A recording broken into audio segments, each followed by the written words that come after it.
Buenas tardes. Muchas gracias por participar del último webinar del año 2020 de la Liga Argentina de Lucha contra la Epilepsia. Hoy vamos a abordar el tema de las encefalopatías epilépticas en las distintas etapas de la vida.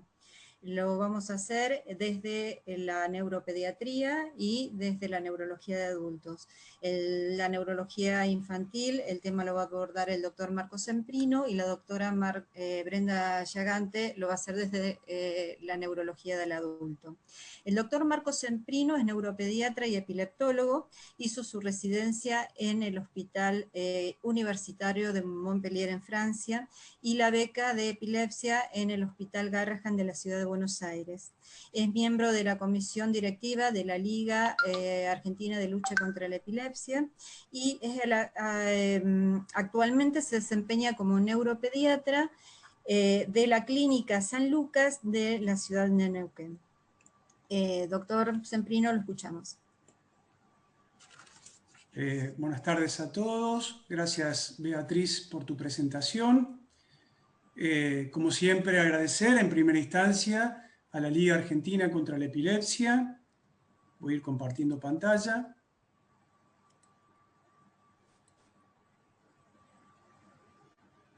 ¿Sí? Por darnos la oportunidad de dar esta charla. Y agradecer también al mismo tiempo al grupo Abbott, ¿sí? Por auspiciar estos espacios virtuales que nos han servido tanto en este año de la pandemia, ¿no? Bueno, entonces vamos a empezar con encefalopatías epilépticas en las diferentes etapas de la vida. Y quería yo hacer primero una pequeña y rápida revisión de cómo se fue gestando el concepto de encefalopatía epiléptica y decir que la primera descripción de una encefalopatía epiléptica en la literatura médica aparece allá por el año 1841, cuando William West, el doctor West, presenta esa carta, ese pedido de ayuda en la revista Lancet, diciendo que su hijo presentaba un tipo particular de convulsiones y que a partir de que había presentado esas convulsiones, el niño había perdido vivacidad, había perdido habilidades motrices de los miembros. Es decir, esta es la primera descripción en la literatura de una epilepsia, de una encefalopatía epiléptica con regresión. Pasaron 100 años y recién Gibbs y Gibbs describieron la ipsarritmia y después, unos años más tarde, Gastaut hace una compilación de casos y oficializa el nombre de síndrome de West. En 1950, Lennox y Davis presentan en Pediatrics lo que ellos interpretaban era un nuevo síndrome epiléptico. Gastaut lo designó como síndrome de Lennox en honor al autor. Y luego, más tarde, las características electroclínicas definitivas las establecería Gastaut. Por lo tanto, en el año 89, la ILAE considera a este síndrome como síndrome de Lennox-Gastaut y lo reconoce como tal. En el año 1957, William Landau y Frank Kleffner presentan una serie de solo 6 pacientes pediátricos con diferentes tipos de convulsiones y con una afasia adquirida. Está claro que esto fue la primera descripción de lo que nosotros llamamos síndrome de Landau-Kleffner en la actualidad. Y en el 71, Patri y un grupo de colaboradores italianos, entre ellos Carlos Alberto Tassinari, publican en los archivos de neurología el estatus epiléptico subclínico inducido por el sueño, así lo describieron ellos en esa serie pediátrica, y más tarde el mismo Carlos Alberto Tassinari se encargaría de describir el patrón eléctrico de punta onda continua durante el sueño lento y el índice ese de 80-85% que todos conocemos. En el 78, Dravet describe la epilepsia mioclónica severa del lactante en una revista francesa, Vie Médicale, lo cual después se convertiría en lo llamado hoy síndrome de Dravet. En los años 80, Dalla Bernardina y un grupo de prestigiosos epileptólogos italianos presentan una serie de pacientes pediátricos con un tipo particular de epilepsia mioclónica que se daba en niños con encefalopatía crónica no evolutiva de origen pre y perinatal. Cabe mencionar que ya había habido descripciones de este tipo hechas por Jean Ancardi y su grupo de Francia. Y llegamos a fines del siglo pasado, donde la escuela francesa un poco toma la posta y hace muchas descripciones de encefalopatías epilépticas y aporta mucho a la formación del concepto de encefalopatía epiléptica, sobre todo a través de Olivier Dulac en sus publicaciones de la revista Epilepsia. Bueno, finalmente en el año 2001, una nueva comisión del ILAE en clasificación y terminología, encabezada por Engel, establece lo que para en ese momento era un nuevo concepto y que es el siguiente. Ellos definían encefalopatía epiléptica como aquella condición en la cual las anormalidades epileptiformes, es decir, las descargas epileptiformes eléctricas interictales, abundantes, difusas, bilaterales, etc., en sí mismas contribuían al deterioro progresivo de las funciones cerebrales.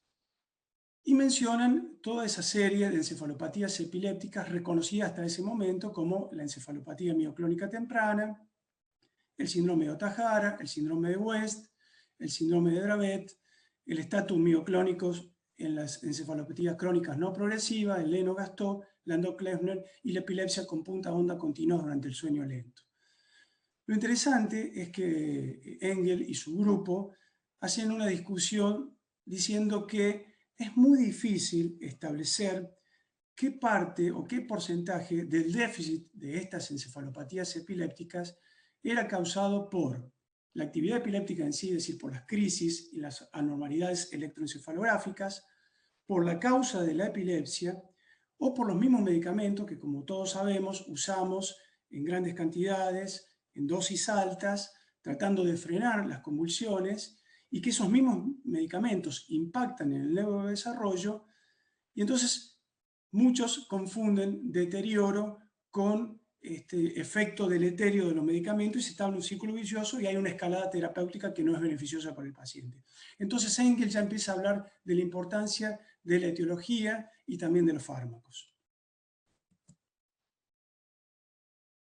Se reúne una nueva comisión entre el año 2005 y 2009, en esta oportunidad encabezada por Anne Berg, la estadounidense Anne Berg, y ellos hacen una redefinición del concepto de encefalopatía epiléptica, retoman aquello de que el deterioro, las deficiencias cognitivos conductuales eran producto de la actividad epiléptica en sí, es decir, de las convulsiones frecuentes, prolongadas, y de la actividad eléctrica anormal. Y que ese deterioro era mayor del que podía esperarse por la patología subyacente sola, es decir, por la etiología sola, y que ese deterioro se podía manifestar en las funciones cerebrales de manera global, es decir, afectando todos los aspectos del neurodesarrollo, o de manera selectiva y afectando solo un aspecto del desarrollo o predominantemente uno. O sea, afectando solo lo cognitivo o lo conductual, o predominantemente el lenguaje, o lo motor y generar, por ejemplo, temblor, ataxia, dispraxia, etc. Que esto podía perdurar en el tiempo y que no necesariamente al principio tenía que ser catastrófico, es decir, que había un espectro de severidad que iba de lo leve hasta lo más severo. Pero también ellos hablan de algo muy importante y es que esto podía ocurrir en cualquier tipo de epilepsia que cumpliera con las condiciones que antes mencioné. Y que las encefalopatías epilépticas se las debía considerar no solo como patrimonio de la edad pediátrica, por lo tanto podían entonces ocurrir a cualquier edad.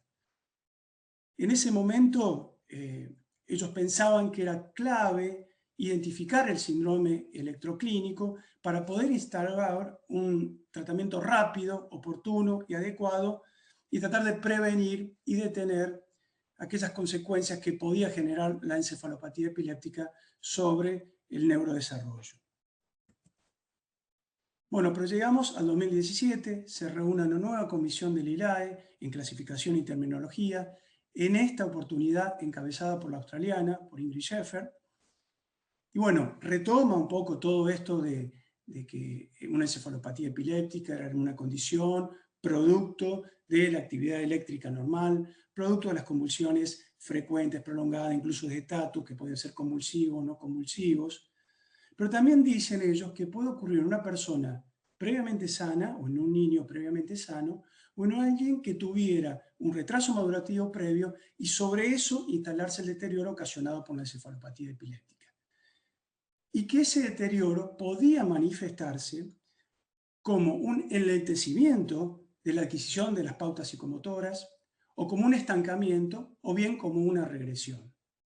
Y que si uno actuaba de manera oportuna y si la selección del tratamiento era adecuada, se podía eventualmente revertir los efectos nocivos de esta encefalopatía epiléptica. Como muchos de ustedes habrán leído, en este paper se trabajó muchísimo sobre la etiología, ¿no?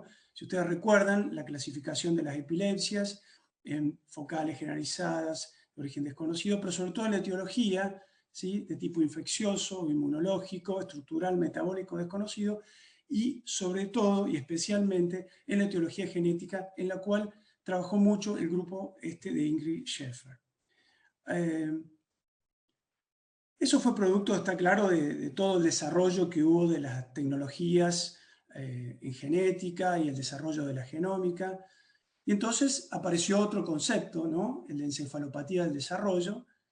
¿Qué es una encefalopatía del desarrollo? Es aquella en la cual el gen o la alteración genética en sí misma, una sola alteración genética, puede provocar el deterioro cognitivo y conductual independientemente de lo que ocurra con la epilepsia, ¿sí?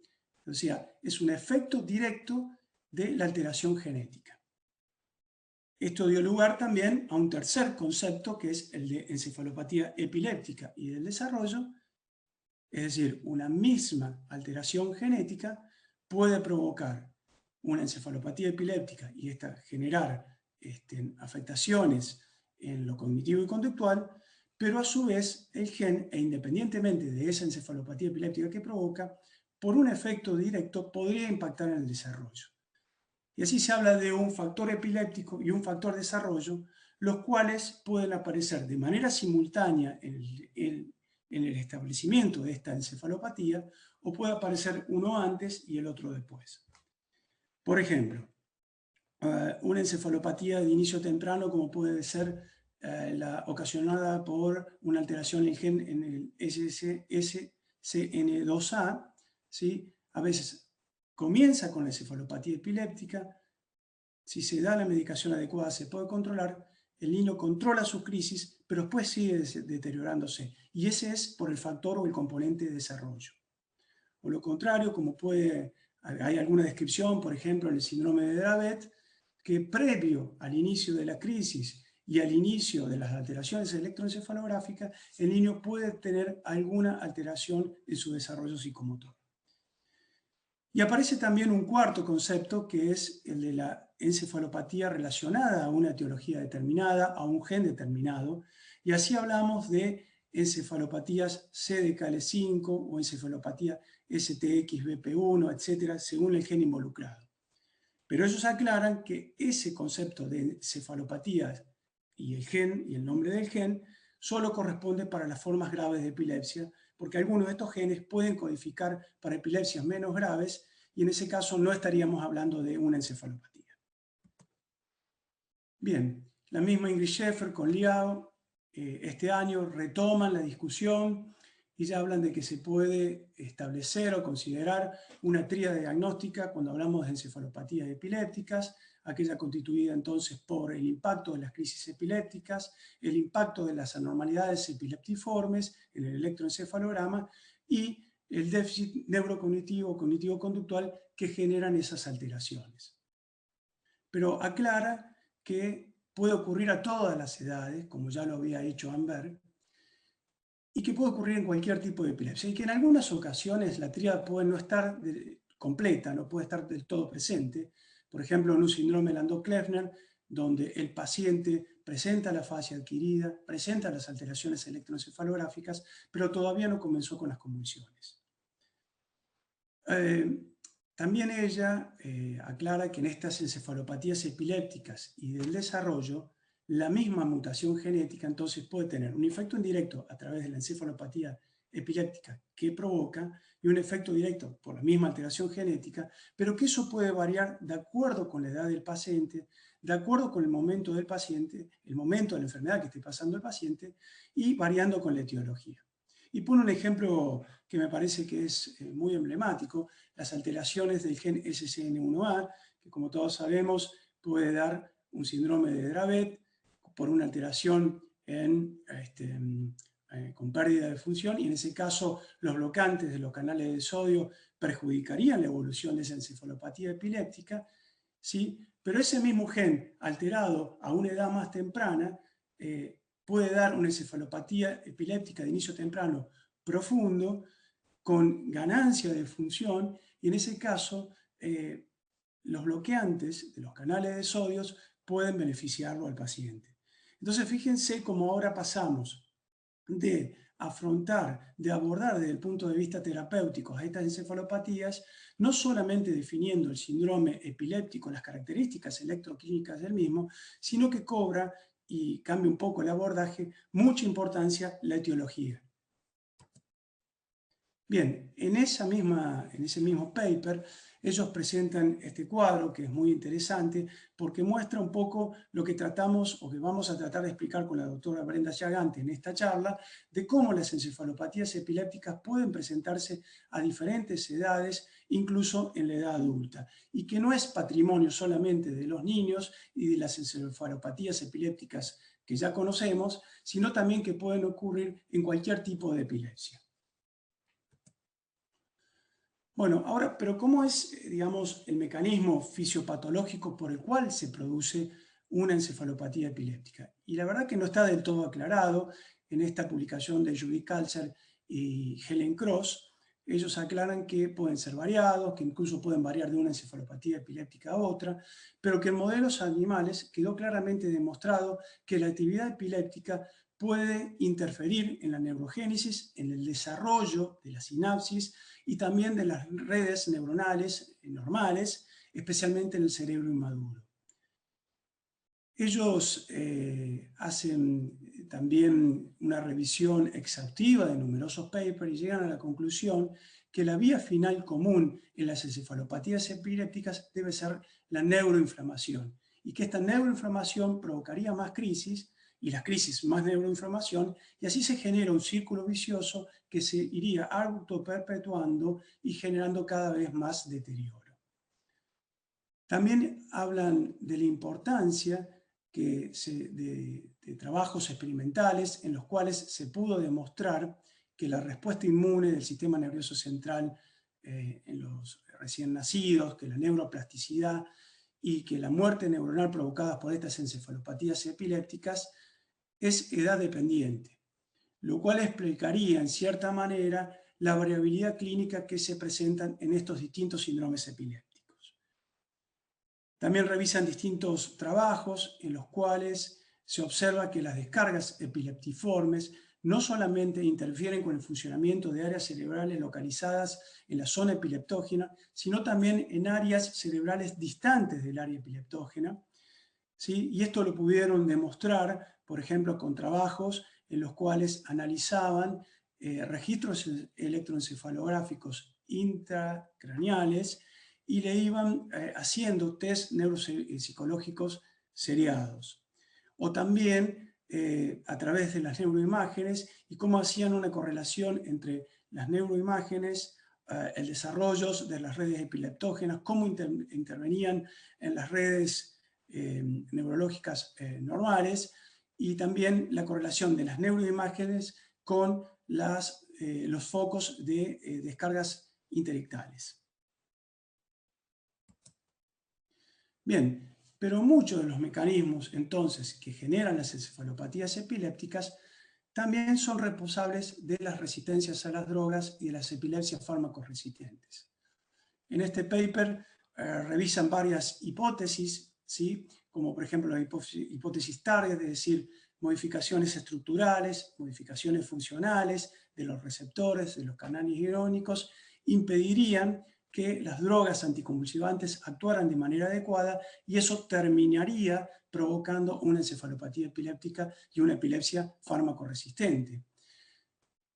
También hay otra hipótesis, por ejemplo, que habla de las alteraciones del transporte de las drogas a nivel de la barrera hematocefálica, ¿sí? Hay ciertas proteínas que tienen la función de inhibir o de eliminar la entrada de ciertos tóxicos y drogas a través de la barrera hematocefálica como una medida de protección del cerebro. Entre esas proteínas está la glicoproteína P, de la cual un poquito vamos a hablar más adelante, y esa glicoproteína P estaría sobreexpuesta, tendría una exposición mucho mayor en las epilepsias fármaco-resistentes. También hay hipótesis en cuanto a teorías farmacocinéticas, es decir, alteraciones en proteínas que también se encargan del transporte de drogas a nivel intestinal y por entonces si están alteradas disminuirían la absorción de las drogas, o proteínas que se localizan en riñones, en hígados, y la alteración de estas proteínas, la sobreexpresión de estas proteínas podrían hacer que se eliminaran más fácilmente y haber menos disponibilidad de estas drogas para poder tratar las convulsiones y las alteraciones electroencefalográficas. Hay factores genéticos, también vamos a hablar de eso, hay factores epigenéticos, es conocida la elevación de los microRNA a nivel sérico y a nivel urinario en epilepsias refractarias como las del lóbulo temporal. Y también ellos en este trabajo mencionan que la vía final común podría ser la vía inflamatoria mediada por la interleuquina 1B o por el factor necrosis tumoral, y que esta inflamación afectaría la expresión, entre otras, de esta glicoproteína P, disminuyendo la absorción de drogas, pero también alterando la barrera hematocefálica de manera tal que pueden pasar sustancias que, por ejemplo, favorecen el transporte de glutamato a través de los atrocitos. Esto genera más crisis, más inflamación y obviamente se establece ese círculo vicioso del cual yo les hablaba hace un ratito. Bueno, está claro que la genética en las últimas décadas ha aportado muchísimo al conocimiento no solo de las causas de las encefalopatías epilépticas, sino también a la interpretación de los mecanismos fisiopatológicos. ¿Sí?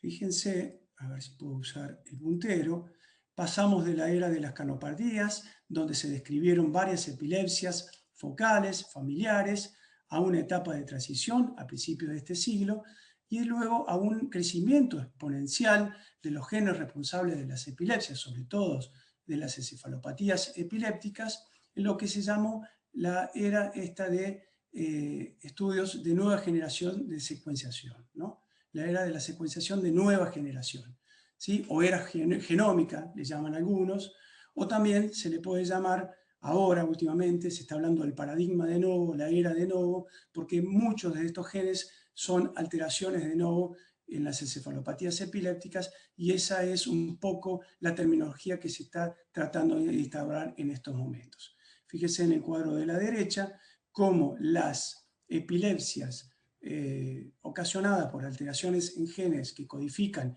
para los canales iónicos no tuvieron un crecimiento tan importante, pero sí las encefalopatías epilépticas han crecido de manera exponencial. Han aparecido numerosas publicaciones y se han descrito interminable cantidad de genes que son responsables de las distintas encefalopatías epilépticas. Y acá más que nunca el proverbio este de a mismo genotipo, diferente fenotipo, y a diferente fenotipo, mismo genotipo, tiene lugar.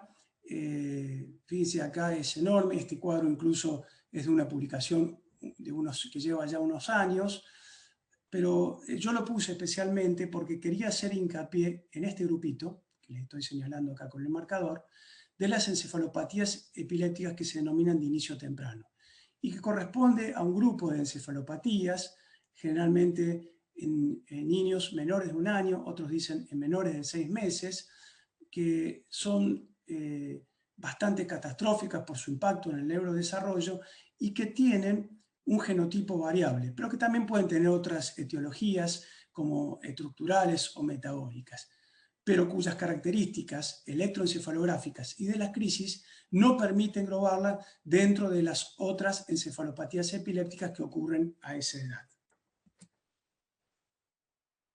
Entonces, a partir del descubrimiento de todos esos mecanismos fisiopatológicos que explican las encefalopatías epilépticas, se ha así un poco establecido una clasificación inicial en 3 tipos, ¿no? En las canalopatías, es decir, aquellas que afectan los canales iónicos de las neuronas y que son responsables tanto del potencial de reposo de membrana como el potencial de acción, o incluso aquellos receptores que tienen alterada la estructura y el funcionamiento.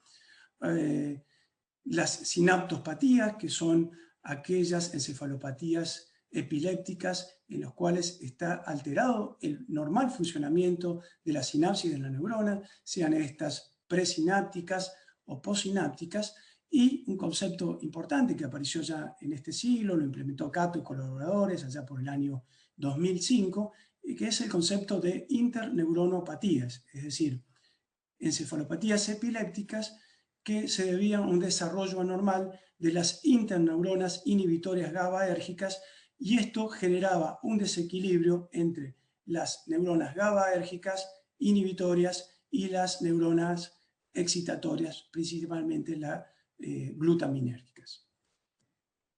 Hay que saber que una misma encefalopatía puede pertenecer a 2 grupos. Uno de los ejemplos más emblemáticos, el síndrome de Dravet, que es una canalopatía, pero al mismo tiempo es una interneuronopatía. Como dije, la cosa se fue complejizando, aparecieron otros mecanismos fisiopatológicos que podían explicar otras encefalopatías epilépticas, por ejemplo, aquellas relacionadas con la vía mTOR, responsables de la proliferación y crecimiento celular y con genes como el TSC1 o el TSC2, o con genes responsables en la remodelación de la cromatina, en la transcripción genética como el FOXG1 o como el MEF2C. Entonces, actualmente se está reviendo la clasificación según el mecanismo fisiopatológico y probablemente en los próximos años seamos testigos de una nueva clasificación y más completa. Bueno, pero ¿cómo deberíamos nosotros abordar las encefalopatías epilépticas, especialmente aquellas encefalopatías epilépticas de inicio temprano, de inicio antes del año de vida? Yo tomé un poco como ejemplo el paper este de Kavita Couture, que es un grupo de australianos que publicaron en la revista Seizure. Ellos dicen, como siempre, hay que basarse en la clínica, en determinar el origen, la edad de comienzo de la crisis, el tipo de crisis, el desarrollo, la presencia o no de dismorfismos, movimientos anormales, de alteración de antecedentes familiares, de alteraciones en el examen neurológico, qué tipo de alteraciones electroencefalográficas. Y si con todo eso uno ya puede sospechar una determinada encefalopatía epiléptica, dirigir el estudio hacia un determinado gen. Por ejemplo, si uno sospecha un síndrome de Dravet, bueno, estudiar directamente el gen del SCN1A. En cambio, si uno no tiene una sospecha diagnóstica clara, bueno, eventualmente hay que avanzar con las imágenes, con una resonancia, con un estudio metabólico si el cuadro lo amerita, eventualmente microarrays, pero si nada de eso nos permite arribar a un diagnóstico, hoy por hoy, ellos dicen, es fundamental hacer un panel de cefalopatías epilépticas, y si con esto no se aborda un diagnóstico, eventualmente recurrir a un exoma completo o un genoma completo.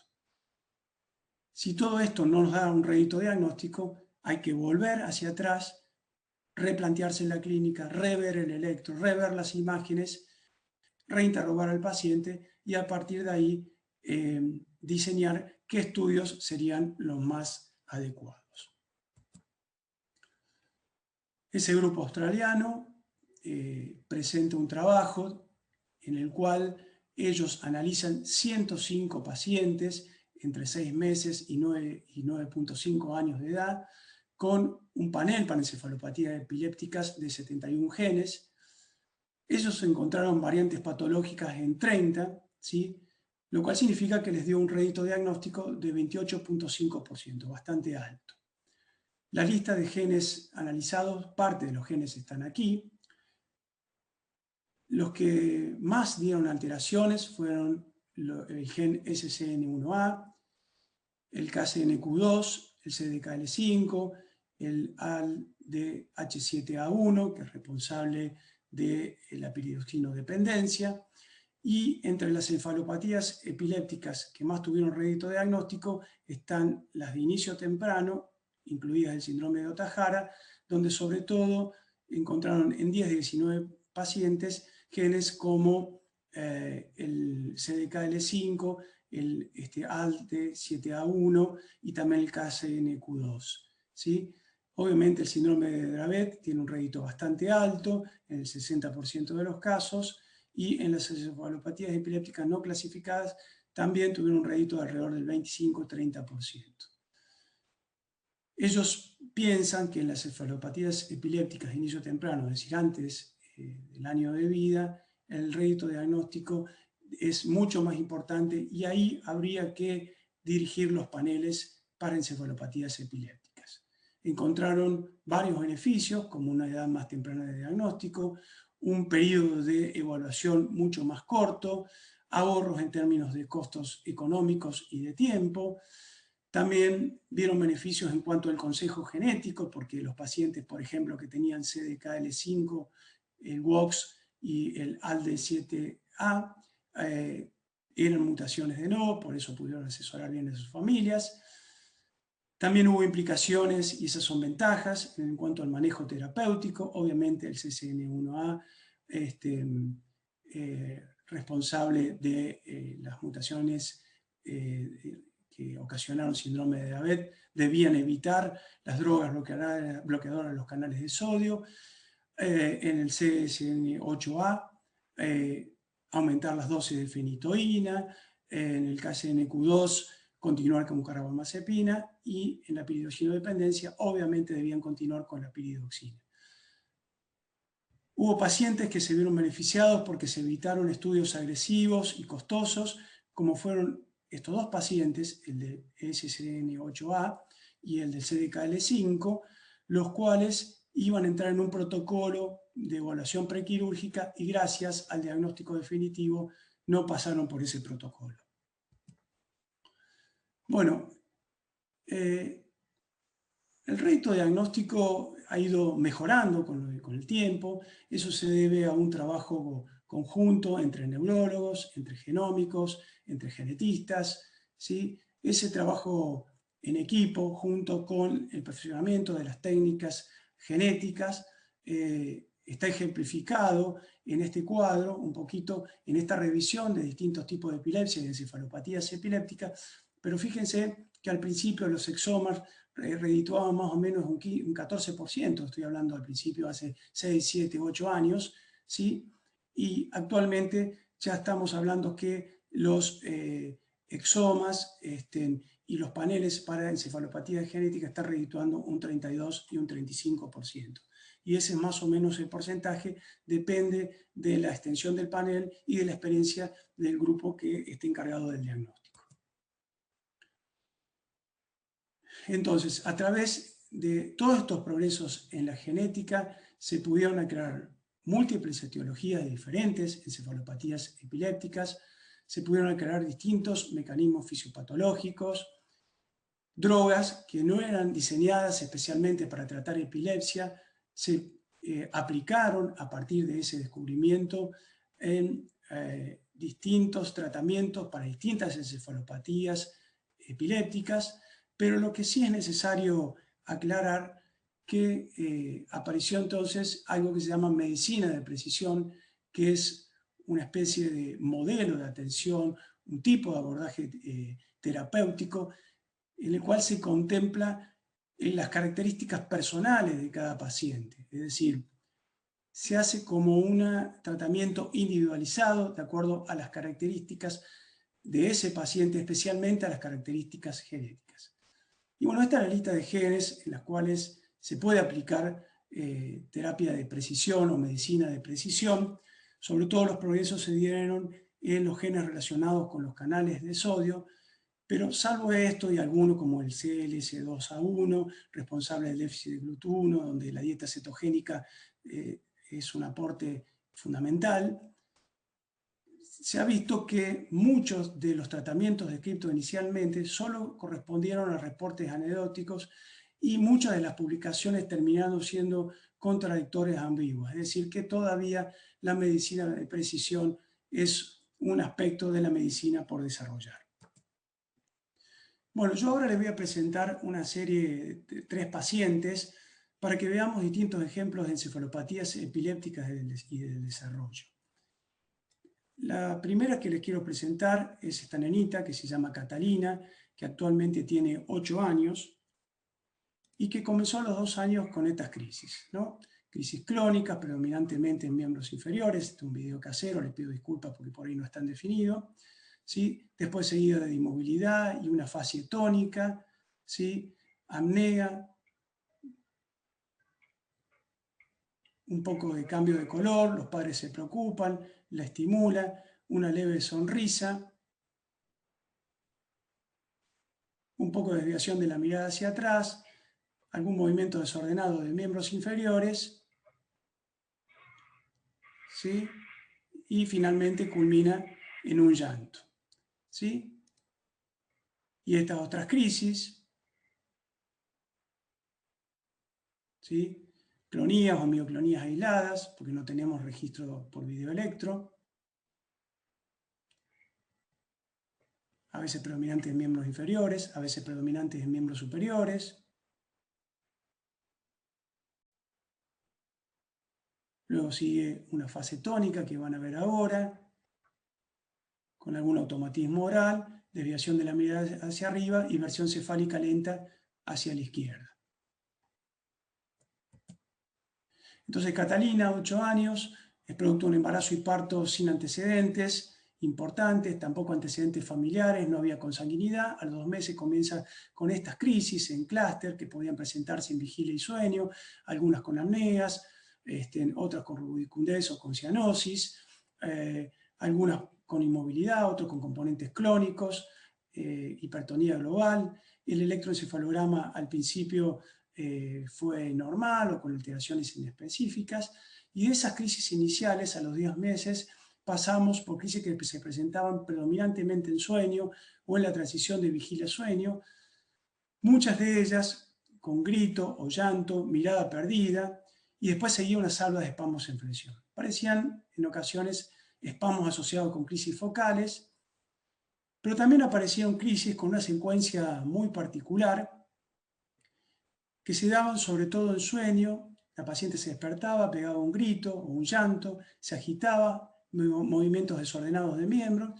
A eso le seguía una fase tónica y luego los espasmos. En la actualidad presenta un cuadro de crisis muy parecido a un síndrome de Lennox-Gastaut, con mioclonías, con crisis tónicas, con ausencias atípicas, con crisis focales y gelásticas. El electroencefalograma del inicio, como le dije, fue normal o con alteraciones inespecíficas. Ya hacia el año de vida ya empezaron a aparecer primero ondas lentas, ¿sí? A predominio posterior, en ocasiones con alguna espiga intercalada. Nunca tuvimos ipsarritmia, ¿sí? Y en el electroencefalograma y tal también era variable, pero ya les voy a mostrar después una imagen.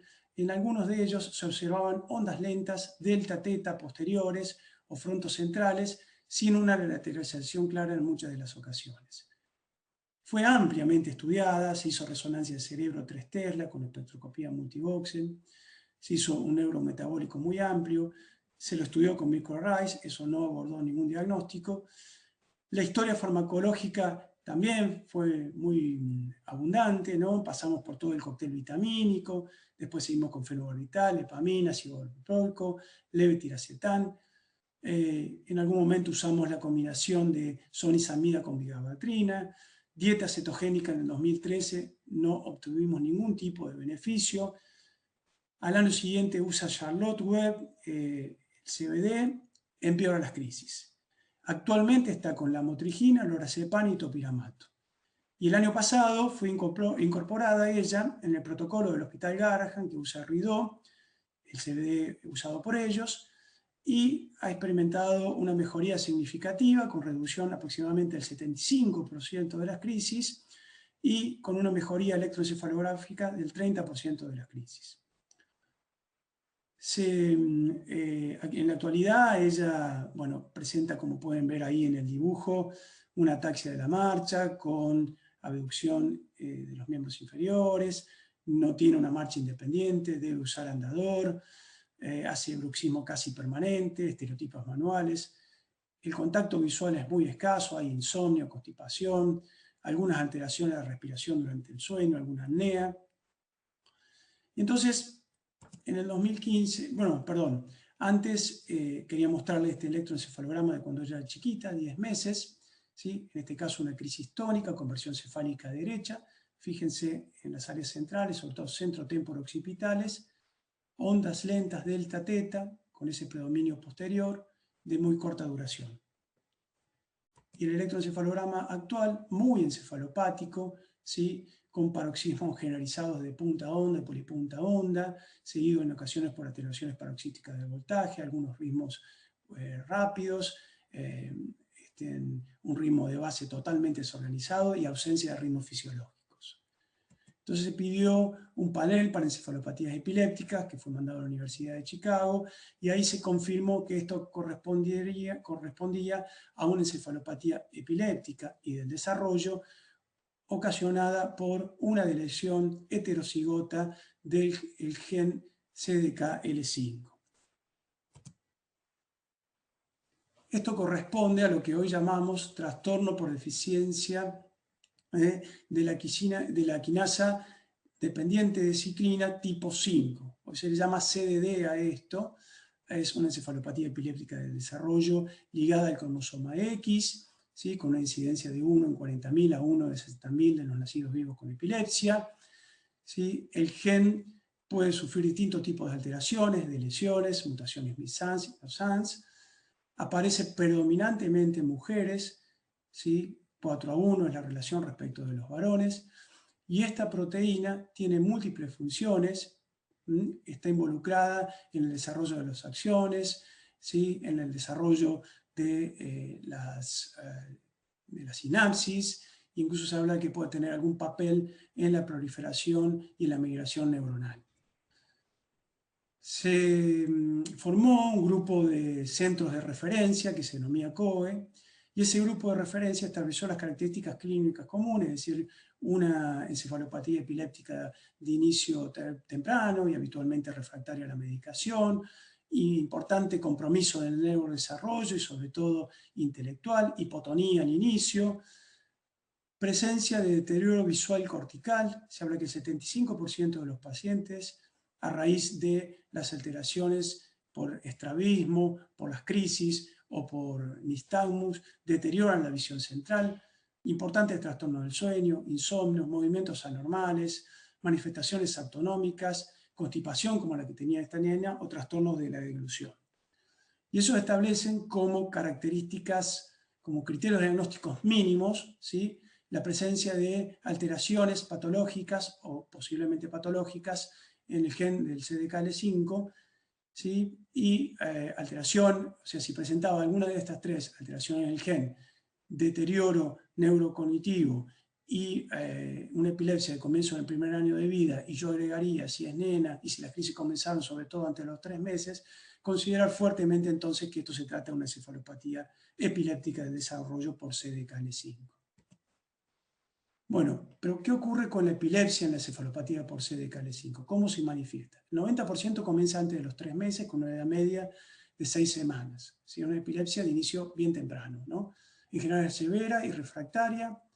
La mayoría presenta crisis a diarios y se ha propuesto, según la publicación de Bay, de 3 estadios clínicos. Un estadio inicial, que fue lo que le ocurrió a mi paciente, entre las 4 semanas y los 6 meses, con frecuentes crisis focales, con alteraciones inespecíficas o con electros normales, con algunas actividades lentas a predominio focal y posterior.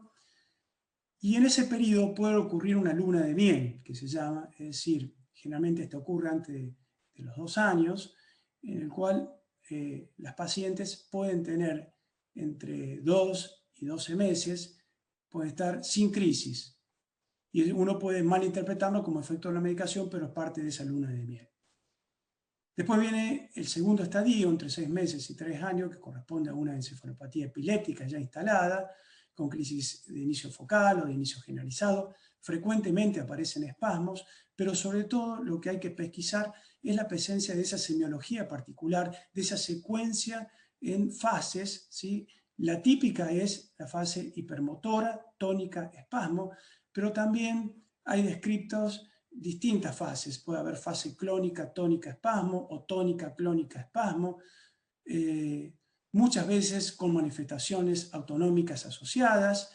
Y el electroencefalograma interictal, como le dije, rara vez presenta disarritmia, sobre todo presenta alteraciones focales o descargas generalizadas inespecíficas. En ocasiones estas descargas adquieren un aspecto pseudoperiódico. Después de los 3 años, se suele instalar una epilepsia multifocal y mioclónica que parece mucho al síndrome de Lennox-Gastaut y con alteraciones electroencefalográficas también parecidas. ¿Qué se sabe del tratamiento y cómo deberíamos abordar las encefalopatías por CDKL5? El COE promueve que se utilicen fármacos de amplio espectro, ácido valproico, topiramato, levetiracetam, lamotrigina. Hay un trabajo muy interesante que fue realizado por Melikishvili y Dulac. Ellos recopilaron 8 pacientes, ¿sí? Con encefalopatía por CDKL5 y vieron que 5 de esos pacientes presentaban una reducción muy significativa de las crisis, más del 90%, incluso uno de ellos estaba libre de crisis, con un seguimiento de 6 meses a 4 años. Estos pacientes tenían entre 4 meses y 11 años. Y ellos observaron que lo que le dio más rédito desde el punto de vista del tratamiento era aplicar de manera combinada vigabatrina y sonizamida. Entonces, uno debería plantearse frente a un CDKL5 usar entre los esquemas terapéuticos la combinación de vigabatrina y sonizamida. ¿Qué pasa con el CBD? Hay muchas publicaciones que incluyen pacientes con CDKL5 y el uso del CBD. La más importante es la de Devinsky, ¿sí? Él hace una publicación donde incluye otros pacientes también que tenían aicardia, duplicación del 15 y DUS, es muy conocida este paper, pero en ese paper había 20 pacientes con CDKL5, se instaló una dosis de 5,25 miligramos kilo de día de Epidiolex. A las 12 semanas observaron una reducción del 41% de las crisis. A las 48 semanas prácticamente redujeron más del 50% de las crisis, la mitad de los pacientes. Lamentablemente ellos no hicieron un análisis detallado del distinto tipo de crisis y tampoco un seguimiento más prolongado, y puede haber ocurrido que algunos de esos pacientes cayeran en aquella luna de miel que les mencioné a ustedes.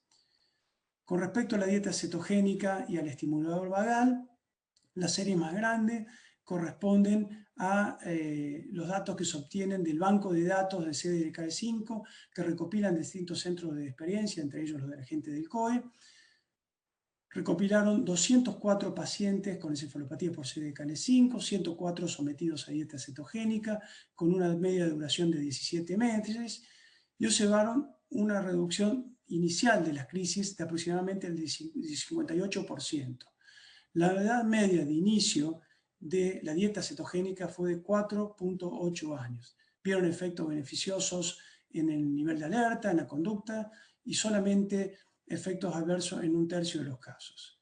Pero claro, este trabajo tiene muchas limitaciones porque la data fue adquirida a partir de formularios que se le enviaron a los familiares de los pacientes.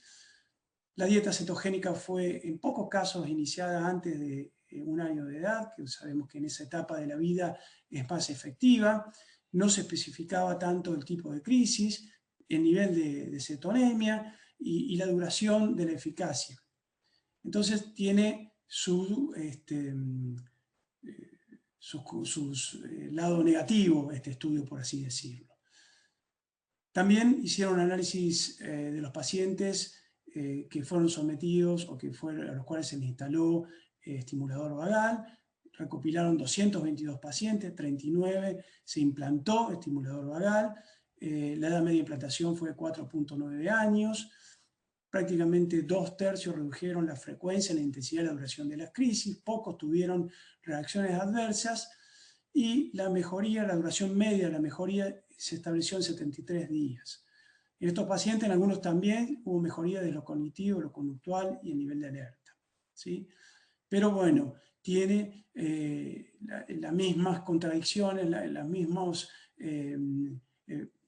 aspectos negativos que el estudio anterior, porque los datos fueron suministrados por las familias aparte del formulario.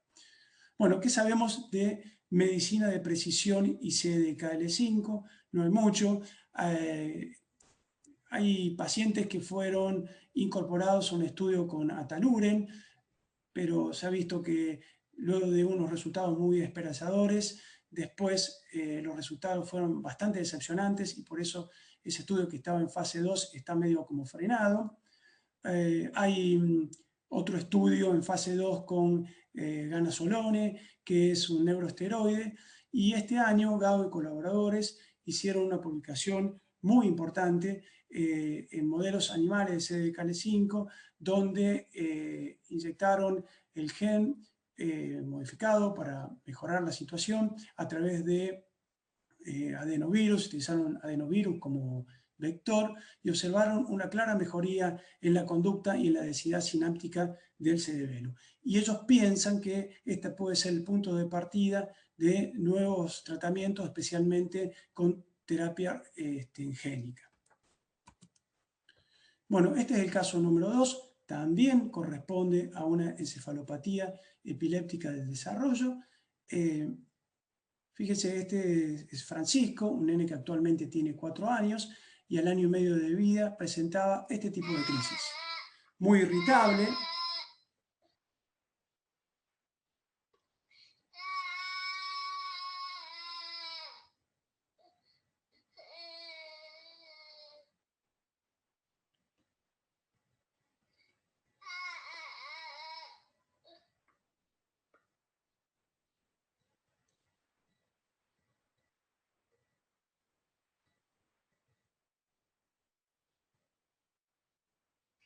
Bien, como habrán visto, el primero fue un espasmo simétrico, al medio el chiquito hace como una ausencia de corta duración y después hace este último que es un espasmo, como ven acá en la fotito, un espasmo más bien asimétrico. Pero también Francisco presentaba este tipo de crisis. ¿Sí? Fíjense en mioclonías de la boca, del miembro superior derecho. Observen la postura de las manos, una postura un poco distónica. Esas mioclonías por ahí se extendían a miembros inferiores. Algún temblor de acción.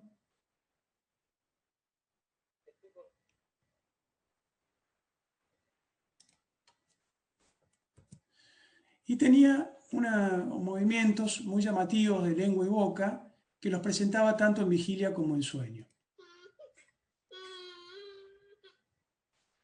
Siempre irritable. Esos movimientos fueron interpretados como disquinesias asociadas a distonía. Según la madre decía, se le enrolla la lengua, ¿sí? Y fíjense que también eso ocurría durante el sueño, ¿no? Adquiriendo por momentos un patrón un poco rítmico.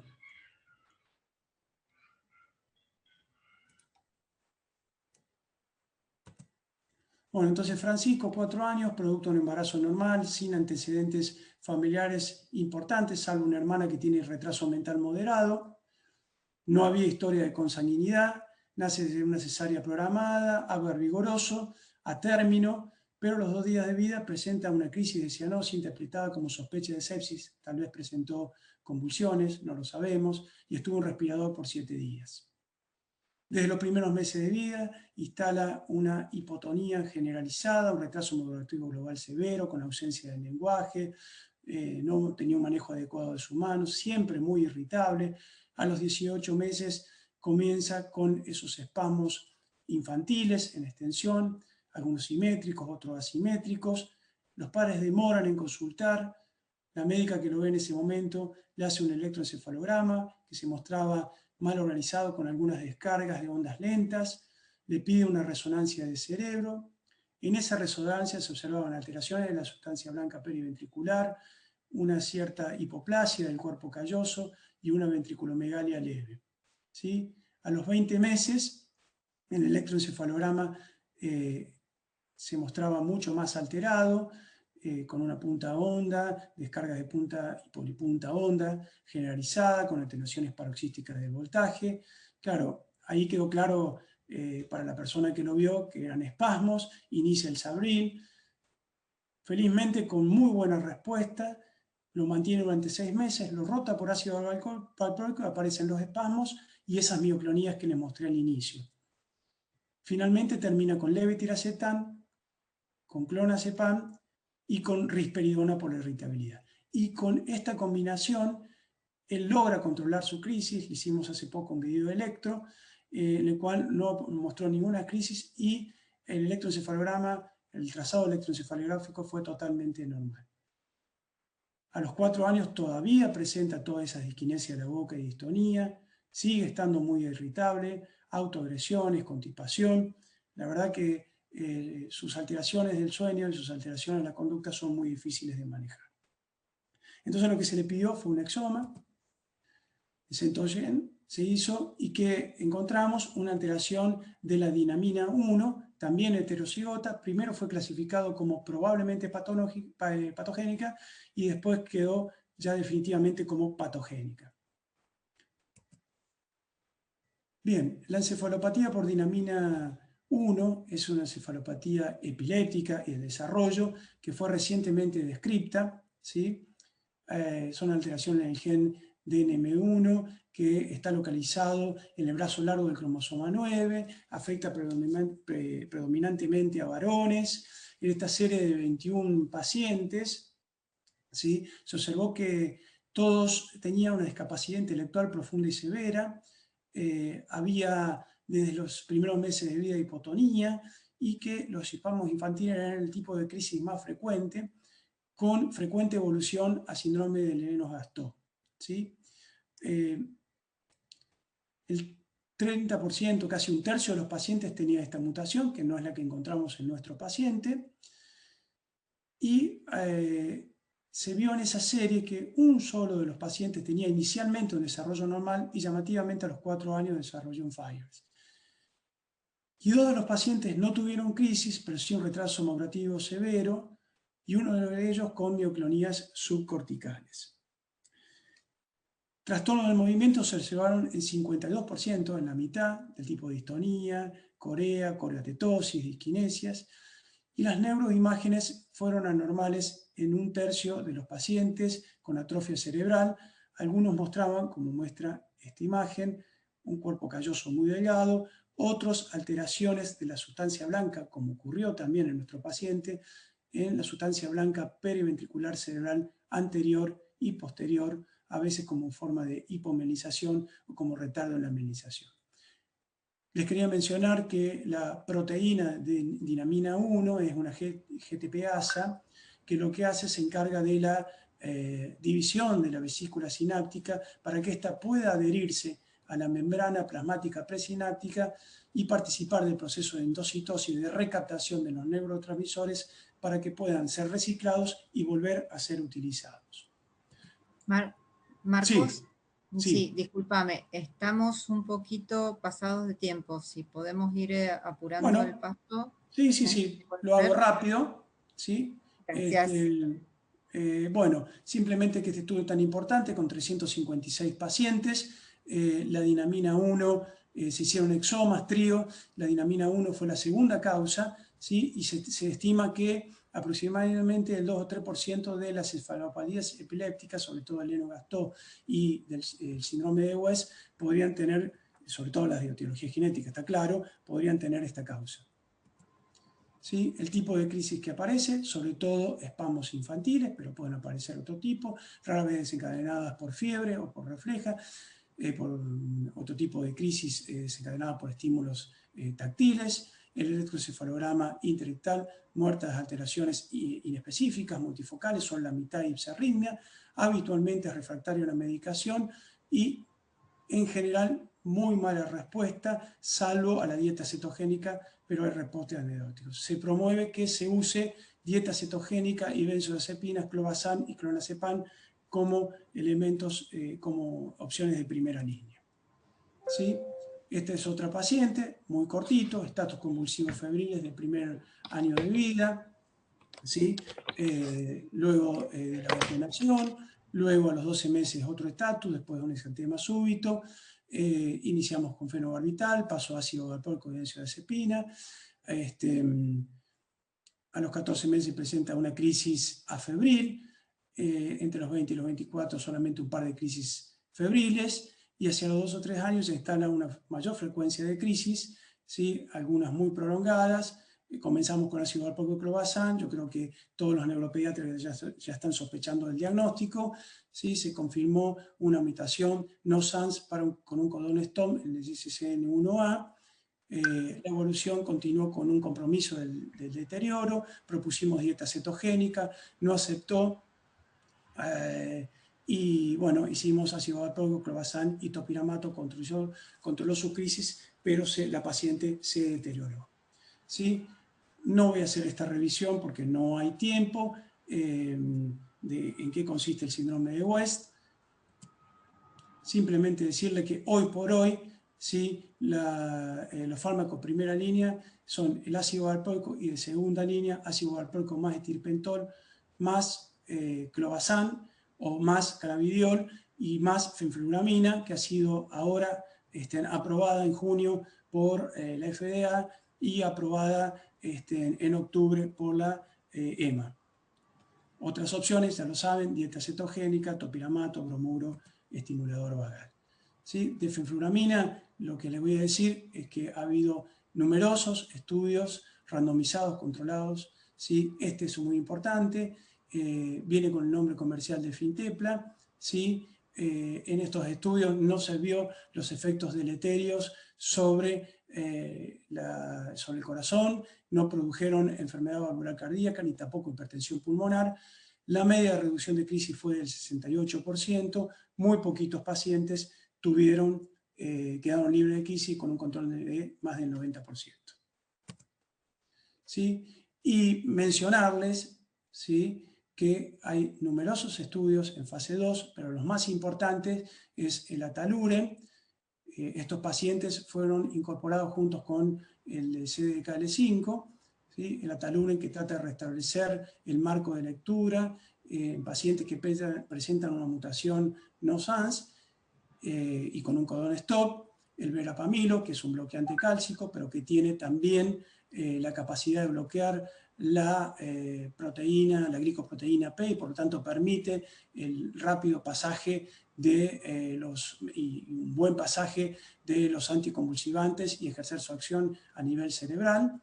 Y finalmente el soticlestat, ¿sí?, que es un inhibidor de la enzima hidroxilasa del colesterol, ¿sí?, que convierte el colesterol en 24-colesterol, y este 24-colesterol es responsable de neuroinflamación y es agonista de los receptores NMDA y ocasiona numerosas crisis, tanto por fiebre como de manera espontánea, y en modelos animales se ha visto una excelente respuesta en un alto porcentaje, aproximadamente en 3/4 de los animales de laboratorio, y en los primeros estudios en fase 2 humanos también hay una respuesta de alrededor del 55-60%.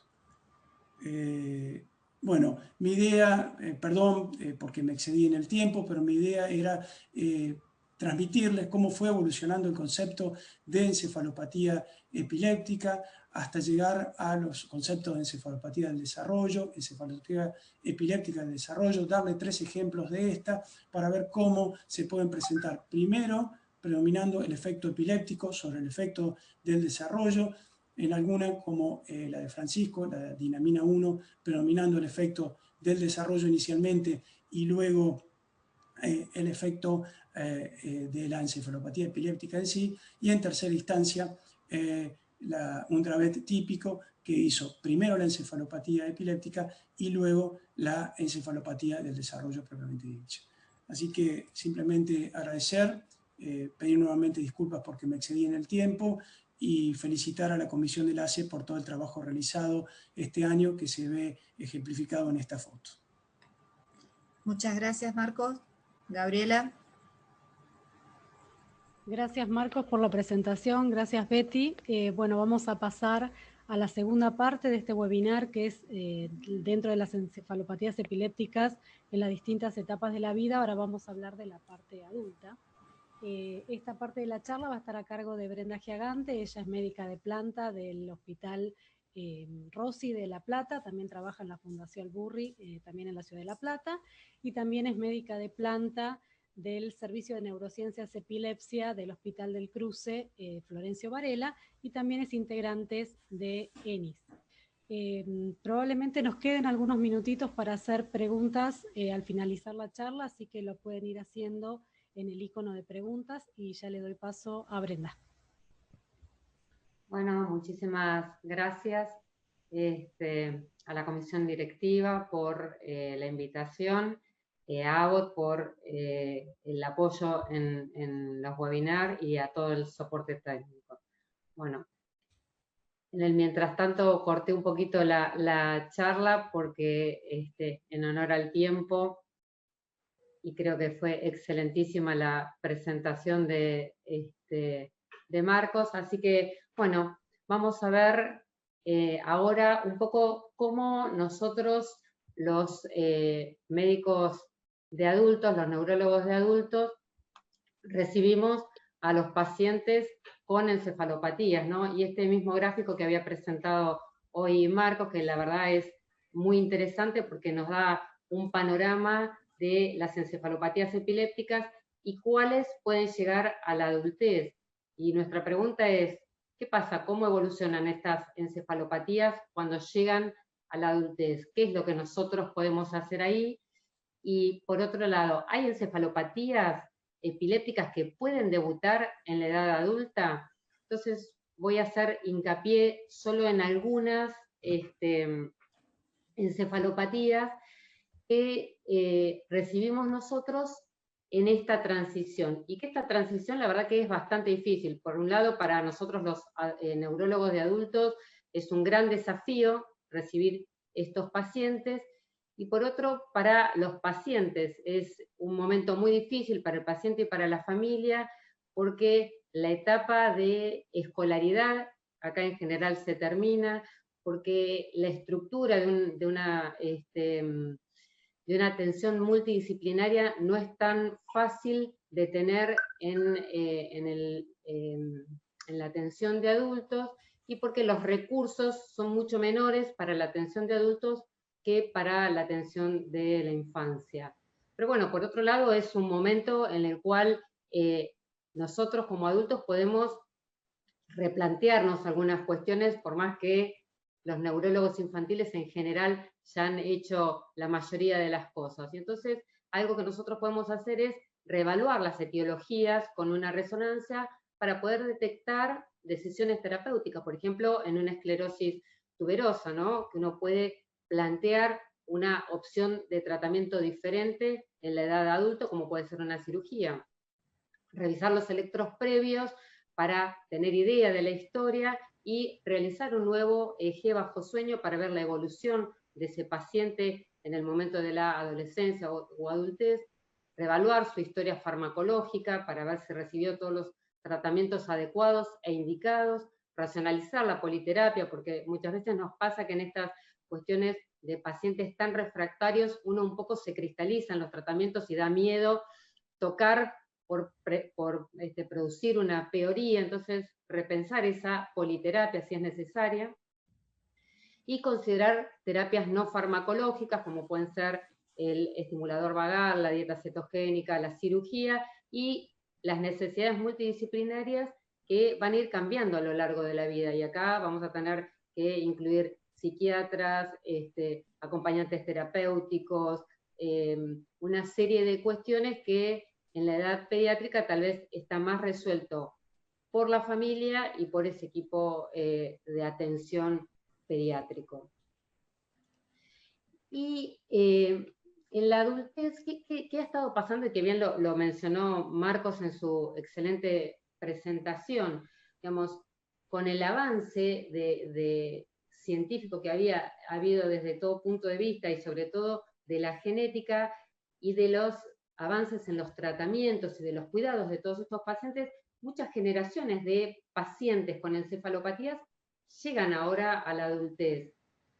Entonces, nosotros tenemos que tratar de encontrar el mejor tratamiento y evaluar si alguna modificación de nuestro tratamiento puede impactar positivamente en esto. En general, lo que está descrito en la evolución del síndrome de Dravet es que la gravedad de la epilepsia disminuye progresivamente, aunque en la gran mayoría persisten los pacientes con una epilepsia refractaria. Acá predominan las convulsiones nocturnas con características semiológicas en general de tipo focal, a veces con generalización secundaria. Son muy infrecuentes las ausencias atípicas, las crisis mioclónicas y los drop attacks, algo tan frecuente que uno puede encontrar en la infancia. Y sí puede persistir la sensibilidad a la fiebre durante toda la etapa de la enfermedad del paciente. En general, el grado de deterioro cognitivo, neurológico y conductual a largo plazo es malo, y en la gran mayoría la peoría de este deterioro se asocia a la persistencia de las convulsiones, que el paciente haya tenido un fenotipo completo mioclónico en la infancia, y la presencia de crisis reflejas, ya sean fotosensibles o las autoinducidas. Todo esto da un peor pronóstico en la evolución.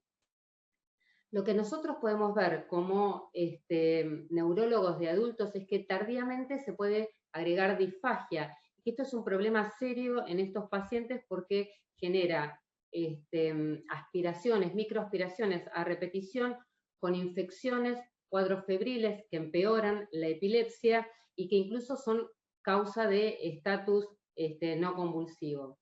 El agregado de incontinencia. Una mención aparte son los trastornos de la marcha, y que ahora en la siguiente diapositiva lo vamos a ver, en las cuales nosotros podemos hacer un claro tratamiento que puede mejorar a los pacientes, y después lo que vemos es que la gran mayoría tienen una dependencia total en la mayoría de las actividades de la vida diaria.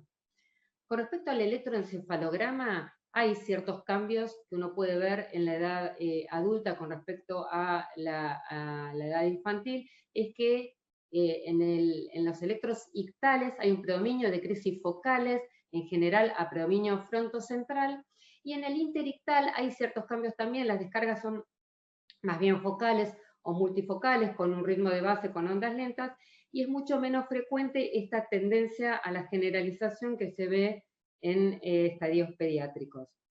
Lo que yo les mencionaba, el estatus no convulsivo puede observarse y no es infrecuente, y se puede presentar a veces con cuestiones clínicas muy sutiles, como puede ser una aparición, una exacerbación de un trastorno conductual, y el desencadenante ser una infección banal, un aumento ligero de la temperatura corporal e incluso ambiental que lo desencadene, y ahí es el electroencefalograma y sobre todo el videoelectroencefalograma el que nos va a contribuir en el diagnóstico.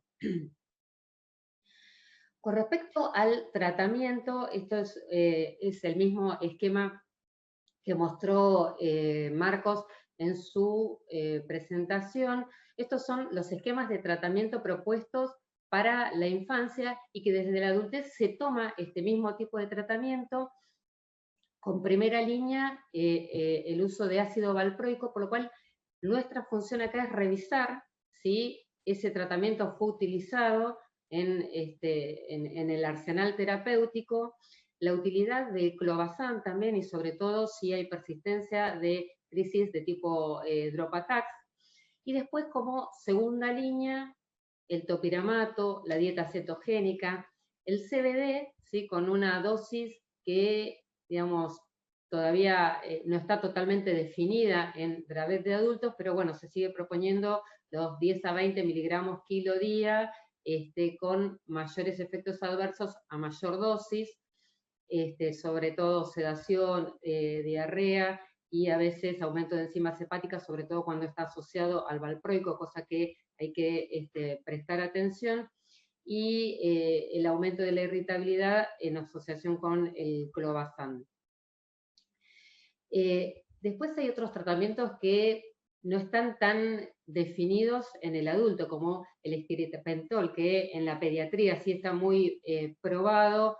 En el adulto no es tan así, y las dosis propuestas son con un margen bastante amplio, de 6 a 22 miligramos kilo, o de 1000 a 4000 miligramos día, depende la revisión que uno encuentre. Pero sí, como tercer línea de tratamiento, el levetiracetam, la sonizamida, el fenobarbital, las benzodiazepinas como el clonazepam, y la utilización del estimulador vagal. Sí es muy importante acá que cuando uno tiene sospecha de que el paciente tiene un síndrome de Dravet y que nos fue llegado, como la mayoría de estas encefalopatías a nosotros, como una epilepsia refractaria, y que si uno tal vez no se replantea el inicio de esa enfermedad y la evolución, y no piensa en un Dravet, tal vez puede generar errores de tratamiento por la severa peoría que se puede ver en el adulto. Es igual que en los niños, con la lamotrigina, la carbamazepina, la eslicarbazepina, la oxcarbazepina, fenitoína, vigabatrina, la cosamida, tiagabina, incluso la rufinamida. Entonces, si uno tiene sospecha diagnóstica de una epilepsia refractaria, pero que se trata de un Dravet, es necesario retirar estas medicaciones porque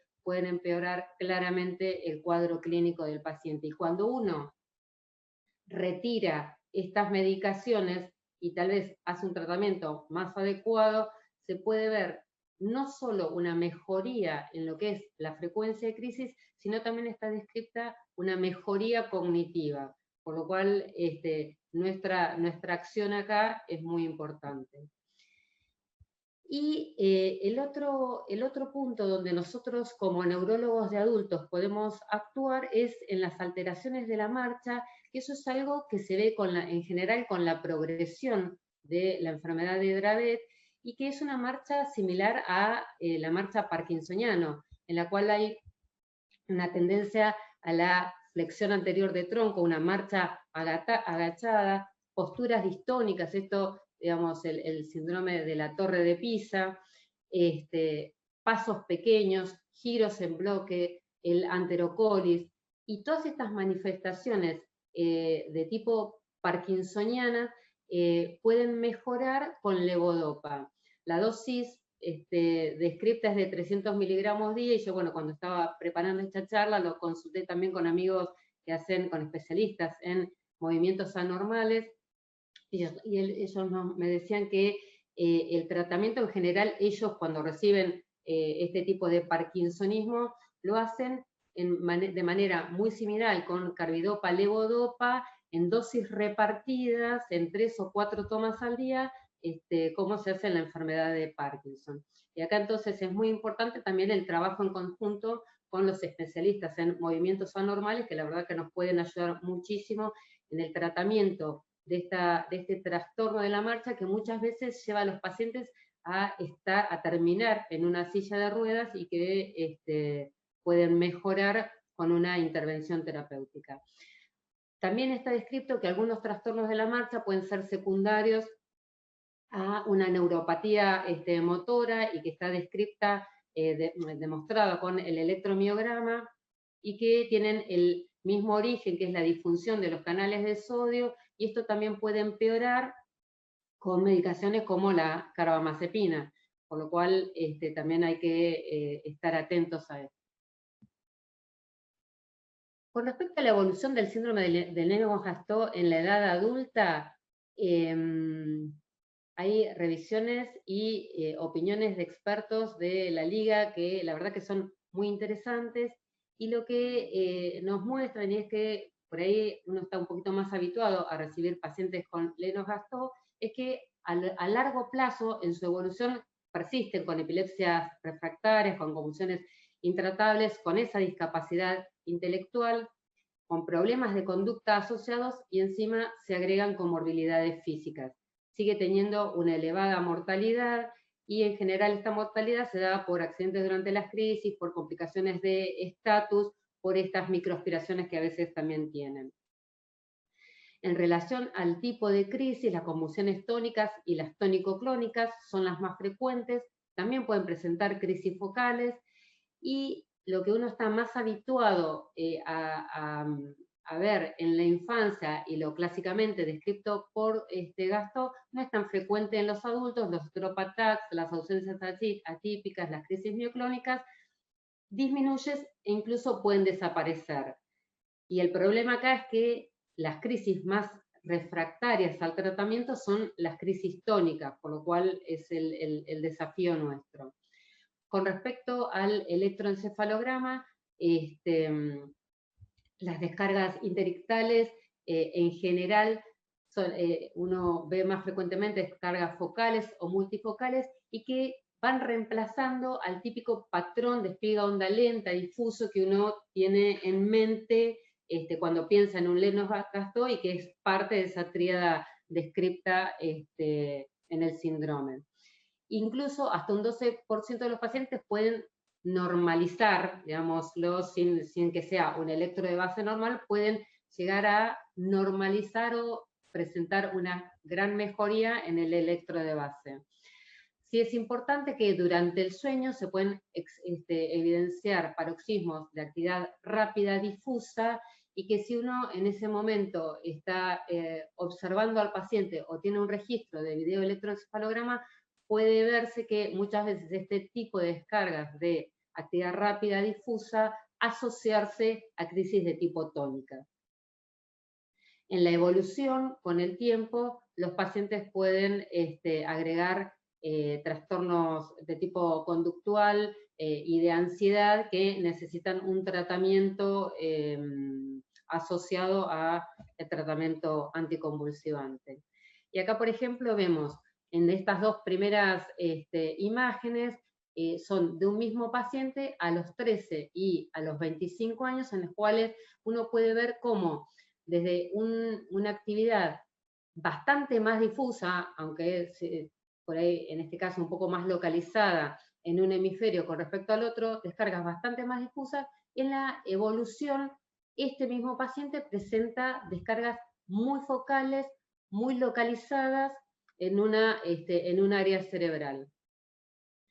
Y la imagen de abajo lo que nos muestra es una actividad de espiga onda lenta, que era una actividad de presentación muy frecuente y en las cuales el paciente asociada a ese tipo de actividad presentaba una desconexión, una inmovilidad de duración bastante prolongada, que si uno puede registrar esto con un video EEG, puede diagnosticar estados epilépticos, estado de mal epiléptico no convulsivo, que no son infrecuentes de observar en estos pacientes.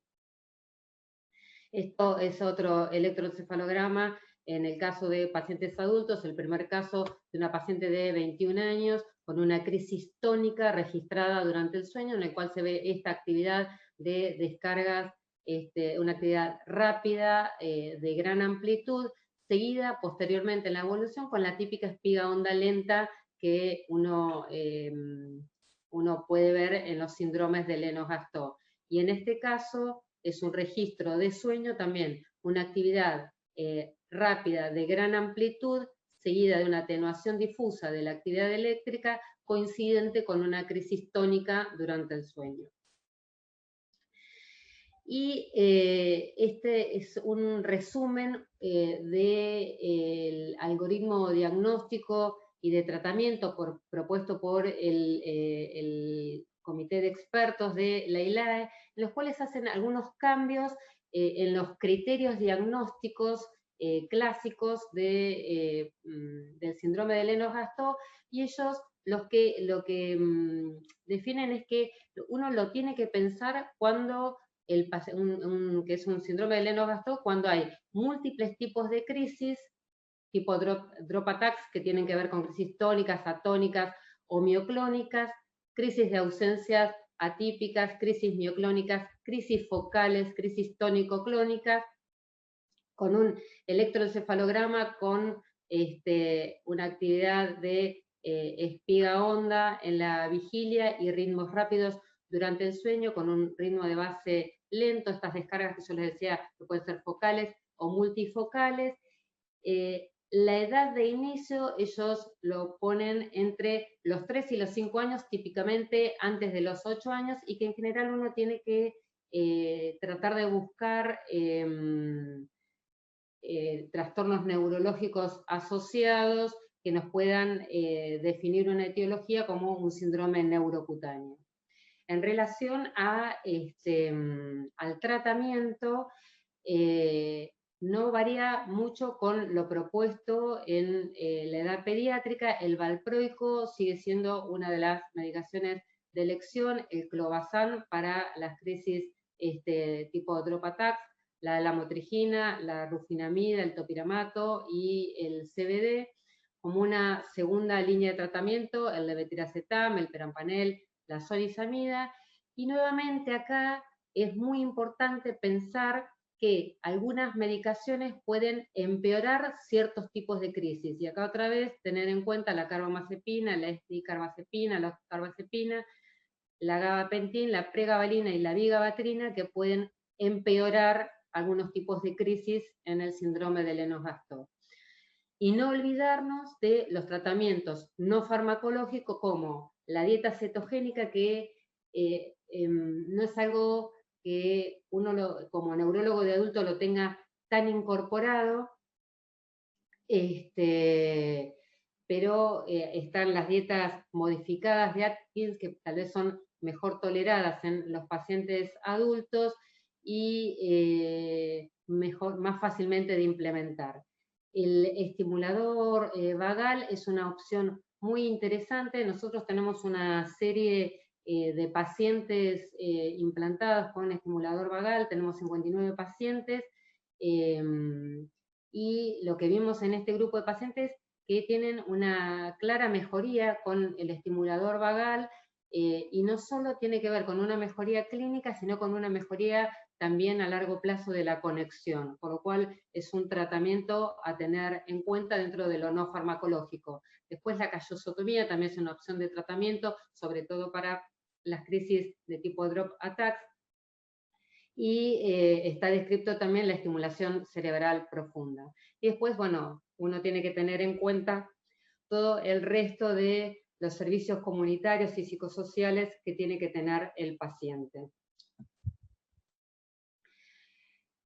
Por otro lado, además del síndrome de Lennox-Gastaut, que uno puede ver como una evolución desde la pediatría, hay síndrome de Lennox-Gastaut de inicio en la edad adulta, y este es un trabajo publicado ya hace 2 años, en el cual reclutaron 10 pacientes, 8 mujeres, con un síndrome de Lennox-Gastaut de inicio en el adulto, entre los 16 y los 32 años, debutan como una epilepsia generalizada, refractaria desde el inicio, incapacitante, que puede asociarse con un deterioro progresivo de novo. O sea, en este grupo de pacientes, un 50% no tenían previamente ningún tipo de deterioro cognitivo previo al debut de este tipo de epilepsia, por lo cual es importante pensarlo en los casos en los cuales a uno le parece una epilepsia generalizada de inicio, ¿no? Y la evolución es muy mala, el 90% de los pacientes terminan con una vida dependiente, el tipo de crisis son tónicas, atónicas y tónico-clónicas, menos frecuentemente mioclonías y ausencias atípicas. A nivel del electroencefalograma, nuevamente vemos esta actividad rápida, generalizada, paroxística, sobre todo nocturna. Mucho menos frecuentemente observaron ellos una actividad de punta onda lenta. El 40% de los pacientes desarrolló una patología psiquiátrica en la evolución, y como antecedentes, en estos 10 pacientes, los autores encontraron tratamientos con metrotexate intratecal por diagnóstico de leucemia linfoblástica, y es importante mencionar acá que el 70% de los pacientes tenían una resonancia normal, o sea que confunde como más el diagnóstico, ¿no? Cuando uno piensa por ahí en una generalizada primaria, que es lo habitual encontrar una resonancia normal. Solo un 30% tenían anormalidades en este grupo, 20% eran malformaciones del desarrollo cortical y 10% una anomalía congénita inespecífica. Lo que encontraron en el estudio de estos pacientes, que del 50% de los pacientes que pudieron analizar el líquido cefalorraquídeo, encontraron un moderado aumento de proteínas, por lo cual proponen un componente inflamatorio en la etiología de estos cuadros.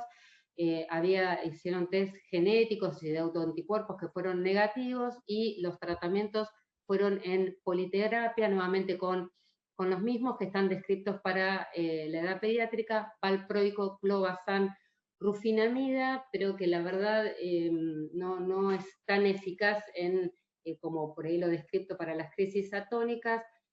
Felbamato, CBD, dieta cetogénica, estimulador vagal y estimulador cerebral profundo. Estos son electroencefalogramas de pacientes. Esta es de una paciente de 35 años sin patología previa, en los cuales registraron la típica actividad de rápida, difusa, de gran amplitud, con componentes de espiga onda lenta, con componentes de espiga onda lenta posterior a la descarga rápida, y que se asociaban a crisis de tipo tónica. Acá nuevamente otra paciente también de 35 años, en los cuales se observa asociado a una actividad de onda lenta de gran amplitud, un electrodecremento difuso asociado a una crisis de tipo atónica.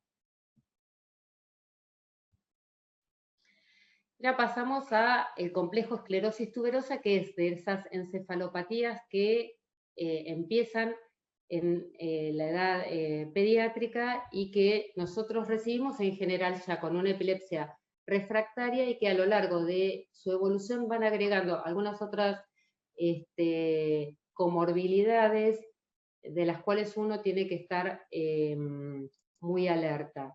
En general, el 70% de esas crisis inician en el primer año de vida, el 85% tiene epilepsia, compromiso cognitivo. En los lactantes, un tercio pueden desarrollar espasmos infantiles, y acá tienen los neurólogos de adultos una herramienta que es fundamental, que es la vigabatrina, que nosotros en la edad adulta no utilizamos porque no tiene gran eficacia en el resto de los tipos de crisis que pueda tener el paciente.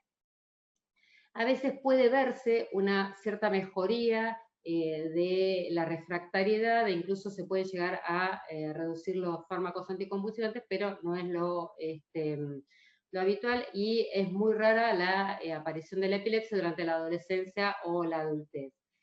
Lo que yo les decía de complicaciones sistémicas: tenemos las complicaciones renales por los angiomiolipomas, y la afectación pulmonar, que puede ser muy grave debido a la linfangioleiomioma, que se da sobre todo en mujeres y puede llevar incluso a una insuficiencia respiratoria.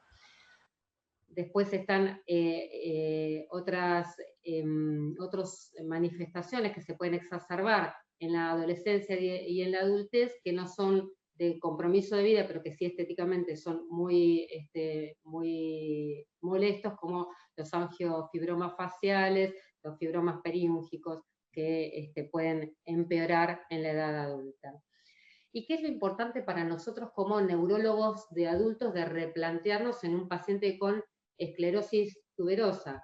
Con respecto al tratamiento farmacológico, en general no está demostrado en edad adulta que haya algún anticonvulsivante que sea más eficaz con respecto a otro, si hay un tratamiento específico que es el everolimus, para cuestiones muy específicas como es el angiomiolipoma renal, el astrocitoma subependimario y la patología pulmonar, pero sí es importante que nosotros tengamos en la cabeza el tratamiento quirúrgico porque hasta un 50 o 60% de cripto pueden quedar libre de crisis. Obviamente que esto va a tener que ver con la cantidad de lesiones de túberes que tenga el paciente y uno tiene que tener esto en la cabeza porque es una posibilidad de tratamiento que puede ir de menor a mayor complejidad. Cuando hay escasos túberes, uno incluso puede llegar a hacer una cirugía directa cuando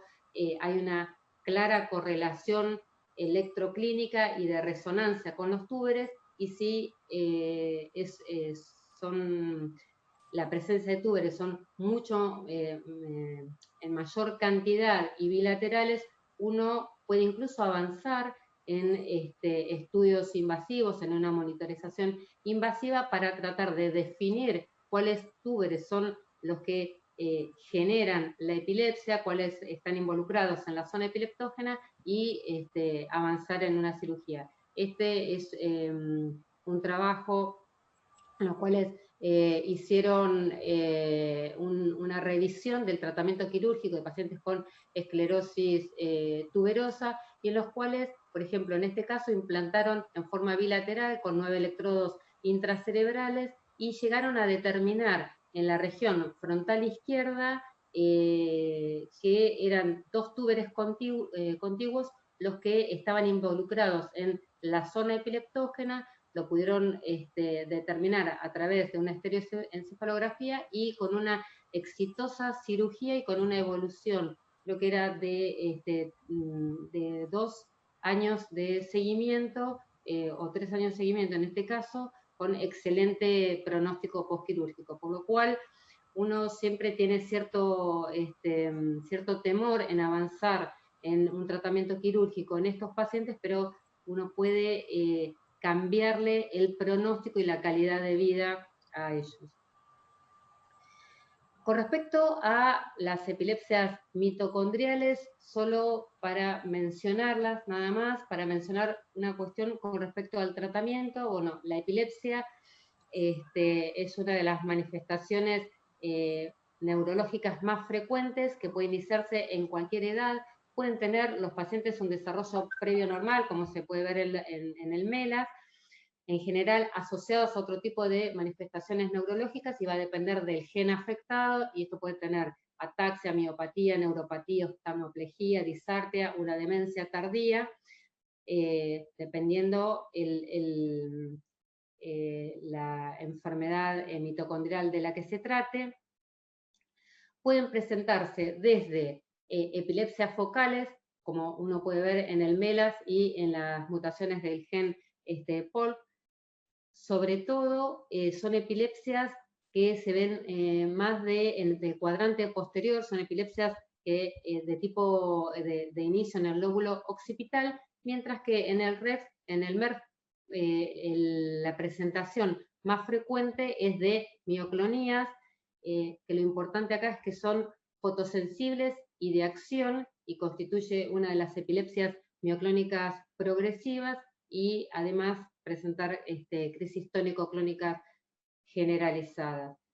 Hay que tener en cuenta la presencia de estatus no convulsivo refractario, y que a veces la manifestación es sumamente sutil y puede pasar totalmente desapercibida, porque puede caracterizarse solo por un parpadeo repetitivo, por alucinaciones visuales, o por incluso como un borramiento que el paciente pueda describir. Y si uno realiza un video EG, uno puede corroborar la presencia de un estatus no convulsivo. Lo importante acá de nuestra intervención es que las mioclonías van a empeorar, como ya sabemos, con la carba, la oxcarba, la fenitoína, la lamotrigina, el gabapentin, la pregabalina y la vigabatrina. Y los tratamientos descritos con los cuales pueden mejorar es con benzodiazepinas, el levetiracetam y el piracetam, y el valproico es controvertido en ciertas mioclónicas progresivas porque puede empeorar, puede generar hepatotoxicidad y empeorar el funcionamiento hepático.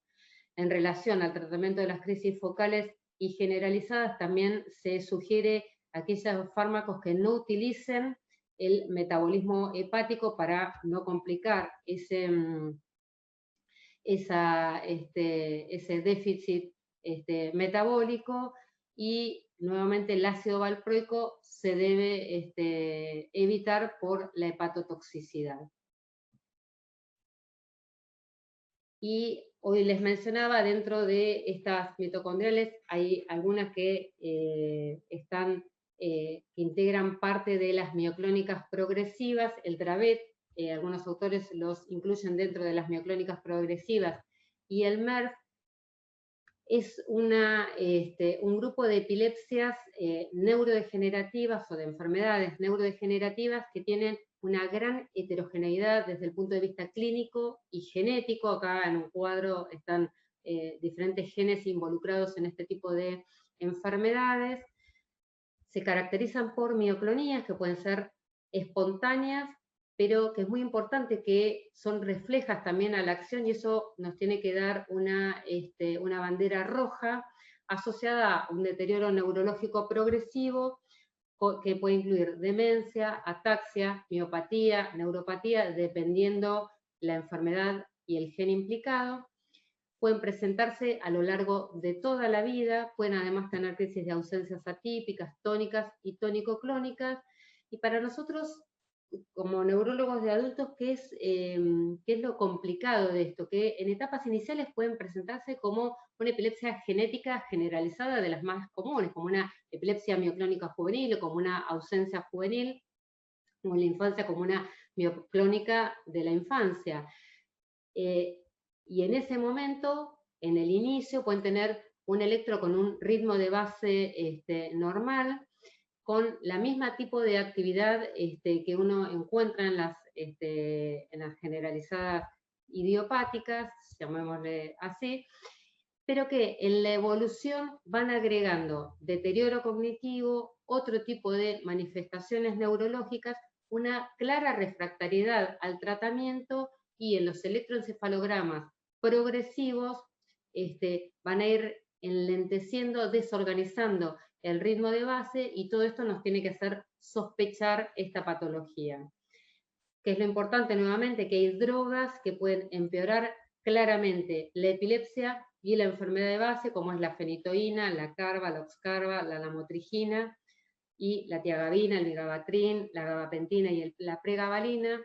El valproico está, digamos, dentro de lo que es el MERF, es controvertido. Muchos autores lo contraindican, algunos han propuesto que si la epilepsia mejora y si uno hace un control del funcionamiento hepático se podría llegar a utilizar. Y hay sí drogas que han demostrado su eficacia, clásicamente el ácido valproico y las benzodiazepinas, y después el piracetam, el levetiracetam, y como segunda línea topiramato, clobazam, el estiripentol, el perampanel, y también está descrito el cannabis como uno de los tratamientos, sobre todo en la enfermedad en el síndrome de Dravet, ¿no? Con una clara respuesta al cannabis. Esto es un electroencefalograma que pertenece a 3 enfermedades diferentes, mioclónicas progresivas, y solo para mostrar que en realidad el patrón de espiga y polespiga onda lenta es similar, cualquiera sea la epilepsia mioclónica progresiva. Y si uno lo encuentra en etapas iniciales, es muy poco diferenciable o casi no se puede diferenciar de una epilepsia mioclónica juvenil o infantil, de acuerdo a la edad de inicio. Otra encefalopatía que nosotros podemos encontrar, y que no solo es la progresión de la encefalitis de Rasmussen que nos llega a nosotros, sino es la encefalitis de Rasmussen de inicio tardío. ¿Cuáles son los criterios diagnósticos que o cuando uno tendría que pensar en un Rasmussen de inicio tardío, que no es algo tan frecuente. Cuando un paciente empieza con una epilepsia focal que evoluciona muy tórpidamente y evoluciona a una epilepsia tal vez de tipo multifocal, cuando se agrega un déficit neurológico, cuando uno hace resonancias y comienza a evidenciarse esta atrofia cortical, que en general es más tardía que en los casos pediátricos. Y hay que tener en cuenta que los criterios tan claros que son para la infancia no son así para los adultos. Y la ausencia entonces de epilepsia parcial continua en el inicio, o la falta de un deterioro cognitivo o de una hiperintensidad en el T2 inicial en la resonancia, no nos descartan el diagnóstico. En la evolución pueden no tener esa etapa prodrómica que uno ve sobre todo en la infancia, que puede ser con un déficit motor o con un trastorno cognitivo. Solo un 6% de los pacientes pueden llegar a presentarlo en la edad adulta y desde el inicio presentarse como una epilepsia focal refractaria. En general, la evolución es mucho más lenta que en épocas pediátricas. El déficit puede aparecer tardíamente, y tardíamente hasta entre 3 a 9 años después del inicio de las crisis, por lo que la evolución en general es más favorable. Y en relación a esto va a tener que ver el tratamiento que uno va a intentar con estos pacientes. Con respecto a la fisiopatología, no hay una asociación específica con marcadores o enfermedades autoinmunes, y el tratamiento en los adultos se basa en un tratamiento inmunomodulador, ya sea inmunoglobulina, plasmaféresis o esteroides, dependiendo donde el acceso que cada uno tenga en su lugar de trabajo. Y está descrito que incluso hecho en etapas tardías puede mejorar a los pacientes. Con respecto a la cirugía, que en la pediatría es una opción que uno la piensa precozmente, no es así en los adultos, porque el déficit neurológico es mucho más tardío, y uno solo lo pensaría cuando ya se ha intentado todos los tratamientos anticonvulsivantes e inmunomoduladores, y a pesar de eso persiste una epilepsia muy refractaria con estatus a repetición, y recién ahí entonces uno puede planteárselo, y en general para este momento ya el paciente está con un déficit focal. Y para terminar, hice como un rally,